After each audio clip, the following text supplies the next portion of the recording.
Hi again and welcome back. Today's video is part 3 of my 3-part series on decluttering your home, workplace and life in general. In this episode, we're tackling the most difficult part, and that's decluttering your life and mind.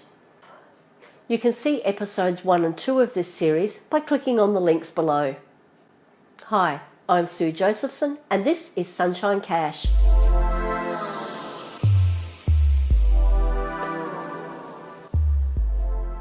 Now that you know how important decluttering and organisation is to both our physical and mental well-being, it's time to tackle our mind.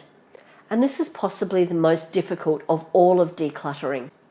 We've looked at some practical steps that we can take to organise our home and our workspace. So how can we expand that to include practical steps to organise our mind so that we can truly be living our ideal 10 out of 10 life? Step 1 for most people is to create a daily calendar and to-do lists. The problem is, by having too many things on these to-do lists, they just become overwhelmed and create more clutter. What I like to do is list everything that I need to do and then designate those items into either daily, weekly or monthly tasks. Once you have your daily to-do list, scrutinise it even further. What are just the top 3 or 4 things that must be done today? Once you know what are the main things, make those main things the main things. Don't let anything distract you from doing just those main things. You'll often find by getting those important tasks done, the others seem to fall into place quite readily. Look over the rest of your tasks. Do you really need to be doing all of them? Can you delegate some of those tasks to other people? Try to avoid multitasking. When we're all trying to juggle so many different things in life, it makes sense that many of us try to multitask.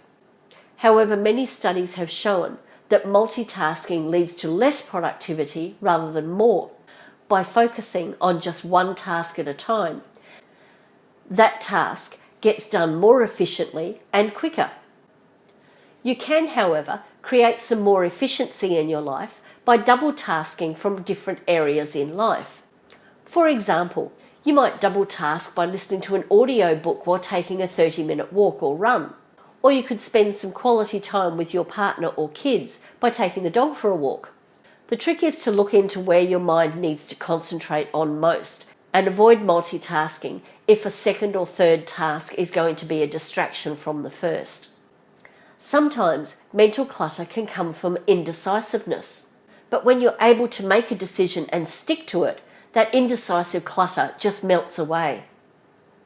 Now, of course, this is far easier said than done. Many of us will toss and turn between the possibilities and opportunities of a decision and struggle to nail down a final outcome. The key to effective decision making is keeping focus on where you really want to be. How will this decision determine the outcome of your perfect ideal life? Learn to be kind to yourself. After all, you're on a journey to create your ideal 10 out of 10 life. So keep reflecting on what that means and how you want that life to look. Knowing where you are going can often make decisions far easier. Being kind to yourself might mean looking after your physical well-being, making sure you get enough sleep, eat well, exercise well. All those things will lead you towards your perfect life.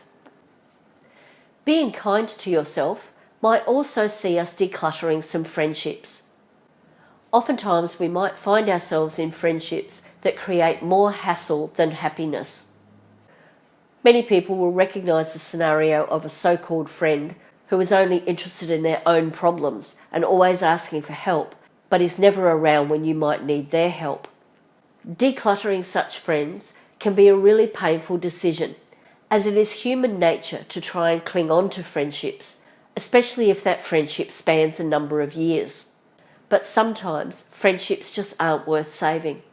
If that person brings you far more misery than happiness, it's time to seriously look at decluttering that friendship simply for the benefit of your own mental well-being. So how can we go about decluttering some toxic friendships? If that friend is someone you only see on an irregular basis, It's fairly easy to not reply to texts, block incoming calls, or just say no to invitations of arranging meetups. And you can delete them from social media. It may make you feel guilty and it might be a little awkward, but honestly it really is for your own good. If it's somebody you see on a regular basis, you may need to take a different tack. Start by deleting them on social media, so at least you won't be subjected to their negativity on a daily basis. While you can't change that toxic friend's personality, you can change how you react to it. So keep reminding yourself that it's not your fault, and over time you will regain control. By reducing the time these toxic friends take up in your life, you will be able to create more time for your genuine friends, those friends that make you feel good about yourself and lift you up and support you when you need it most. Be present with your friends. Just being there physically doesn't mean you're really there. Take time to listen and really interact with your friends, rather than being distracted by things that might be on your to-do list. If your mind is constantly wandering off, you're not fostering a positive relationship. It's the connection you make with your friends that create that real bond. Be trusting with your friends. It takes courage to trust someone, so while you might give advice, make sure you take some in return. This is a key part in long-term friendships, and it's having these positive friends and relationships that leads us to a much, much happier life. The act of clearing our mind and decluttering is a key part in finding true happiness. There are a few telltale signs to look for to help prevent your mind slipping back into disorganization. You might start to feel stressed or anxious. You may be lacking motivation or have poor focus at work and just can't seem to get things done. Or you might not be sleeping very well. If you have any of these symptoms on a fairly regular basis, it could be a sign that you're slipping back into a disorganized mind. And we know that by removing much of that mental clutter, you'll create a feeling of calm and wellness and feel that you have control of your life once again. When you're no longer in that heightened stress, flight or fight response, you'll be able to relax, unwind and take that time for self-care. You'll be able to enjoy better well-being both mentally and physically as your body gets used to that laid-back lifestyle and you start moving toward your ideal life. Remember though that this is an ongoing journey. We can't just switch off our mind clutter and all of a sudden be happy. Of course you are going to have times when you'll feel low or stressed. It means scheduling some time in your busy days or weeks for just you. Time to be able to retreat to that calm oasis we made when we decluttered our home and just reflect on where our life is now and where we want that life to be.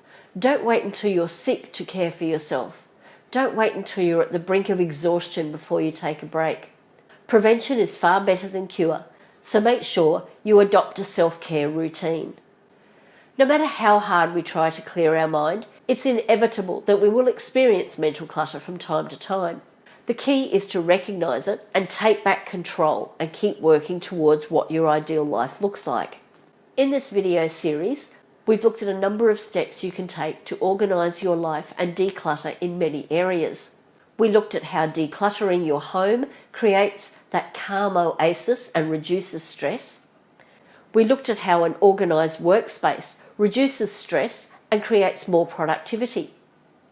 And in today's video, we've looked at a few steps on how you can declutter your mind and stay organized there as well. I'd love to read your comments on how you're creating your 10 out of 10 life. And while you're there, don't forget to like and subscribe to my channel for more tips on living your ideal 10 out of 10 life. That's all for now. Bye bye.